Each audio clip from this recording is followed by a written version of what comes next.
Tudo tem o seu tempo determinado e há tempo para todo propósito debaixo do céu.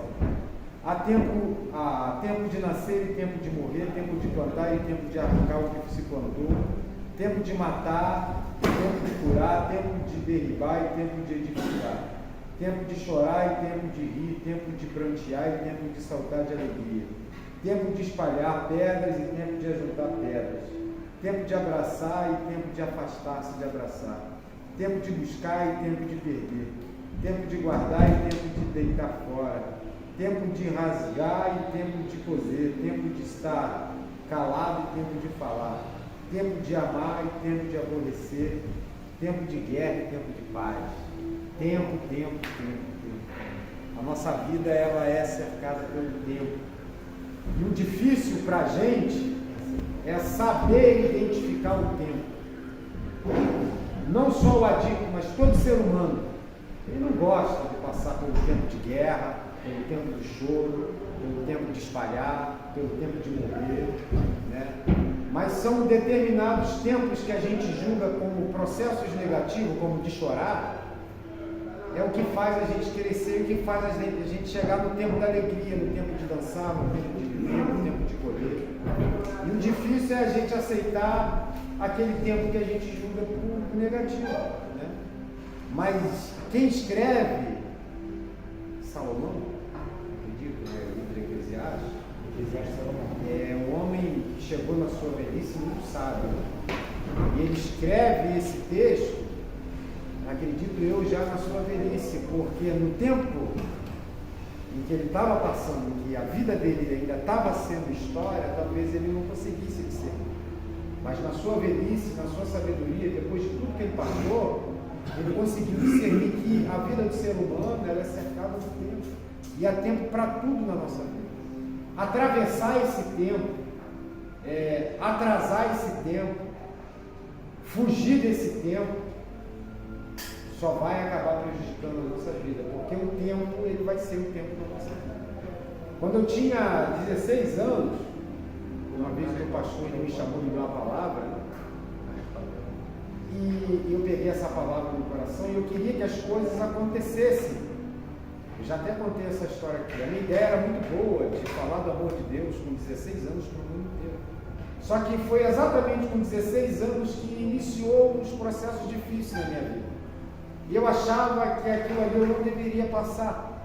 Mas a palavra que ele me deu, que acaba se concretizando nos dias de hoje, começou lá atrás com o sofrimento, porque foi o sofrimento que traz a bagagem para a gente. Eu não conseguiria falar de recuperação se eu não passasse pelo processo da adicção. Essa palavra recuperação da dependência química não faria nenhum sentido na minha vida se eu não passasse pela adicção, se eu não sofresse a adicção. Esse era o tempo do choro, o tempo da guerra, o tempo de espalhar, o tempo de prantear. Só que o tempo todo eu quis sair desse processo de sofrimento. E muito antes ainda da adicção, a adicção foi a segunda grande guerra na minha vida, a segunda grande batalha. Mas antes da dependência química, houve outros processos de espalhar, de sofrer, de chorar, de prantear, né? De morrer, sensações de morte, que eu pedia para Deus, me tira disso, nem que sair disso seja a morte. Porque eu julgava que isso não era necessário para eu conquistar aquilo que é desse ambiente. Só que hoje, depois que virou história, eu sei que a promessa tinha começado no sofrimento, sempre começa assim. Porque é o sofrimento que vai amadurecer a nossa vida. Para a gente ser vitoriosos, tem que ter batalha. Para a gente vencer, tem que guerrear. Para a gente sorrir, a gente tem que saber o que é sofrimento, para a gente saber o que é alegria. E às vezes a gente tenta fugir, porque a gente julga isso como negativo. Mas Salomão escreveu que há tempo para tudo. Há tempo para começar e tempo para terminar. Então o sofrimento, a batalha, a luta, talvez esteja uma grande maioria de nós aqui passando por isso que a gente julga como negativo, como o tempo de sofrer, de guerrear, de prantear, de chorar e de espalhar. Talvez isso seja o início da vitória. E a gente precisa passar por isso sabendo que esse é o tempo de um amadurecimento, tempo de pensar e retroceder, tempo voltar lá atrás e ver quem nós éramos e quem nós nos tornamos na dicção. Tempo de ver o quanto que a gente tinha o nosso acesso e o nosso diálogo com a família, e chegamos no tempo de não ter. Porque todo esse sofrimento, essa consciência, ela vai colocar alguma coisa na gente, é impossível. E a gente tenta o tempo todo escapar disso, fazendo com que o tempo de Deus na nossa vida, a gente queira fugir dele. Ninguém foge do tempo de Deus. Ninguém. Quem tenta fugir, posterga. Porque se Deus iniciou a obra, o que Paulo fala? Aquele que iniciou a boa obra é fiel para cumprir. E o sofrimento faz parte do amadurecimento da raça humana. Os erros fazem parte da raça humana. O homem não chegaria aonde chegou se ele não errasse, se ele não tentasse.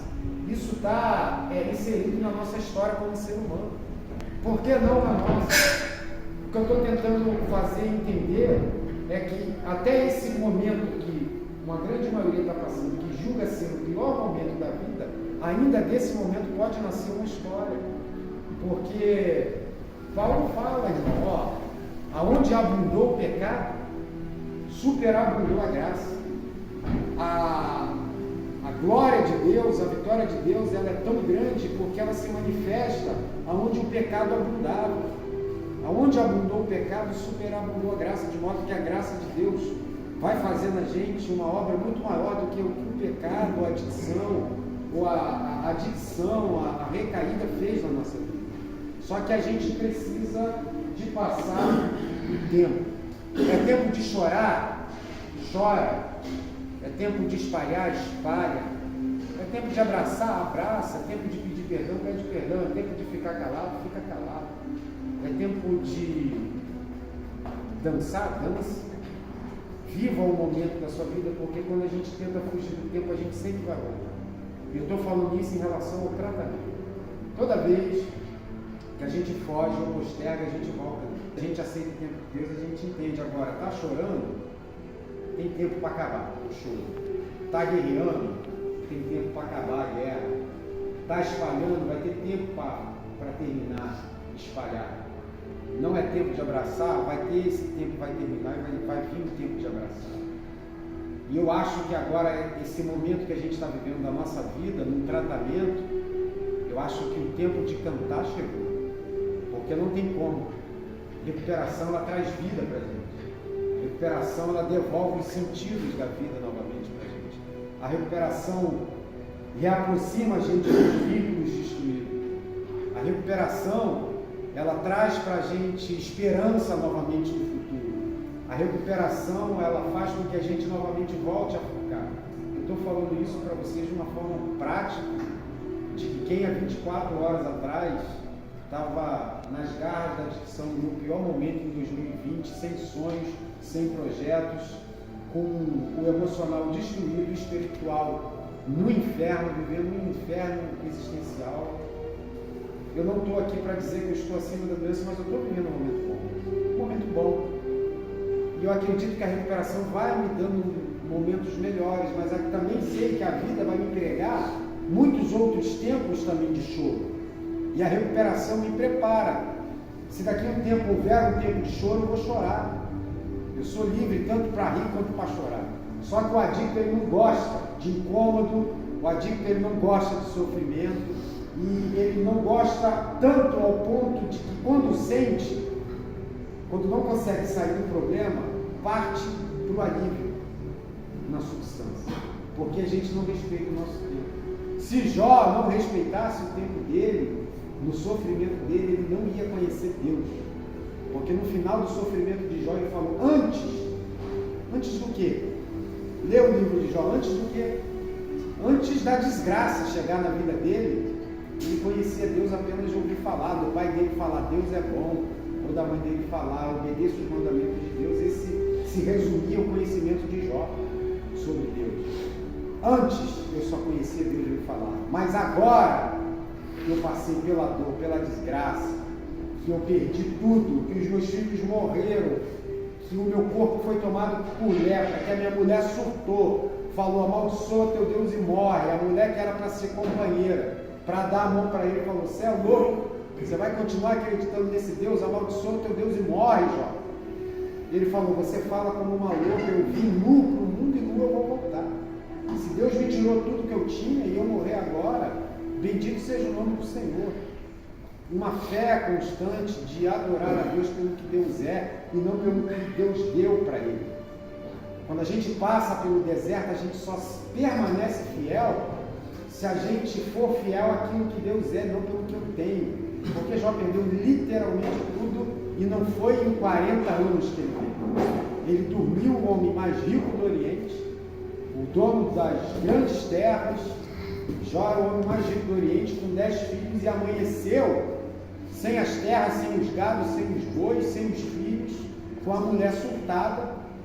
E como se isso não fosse suficiente no tempo de choro e de guerra dele, Satanás ainda botou no corpo dele um monte de lepra, que ele se arrapava com um caco de telha.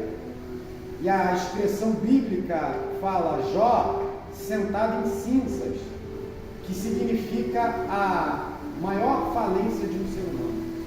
Talvez nem a adicção, ou talvez a adicção. Talvez todos nós conhecemos essa expressão sentado em cinzas.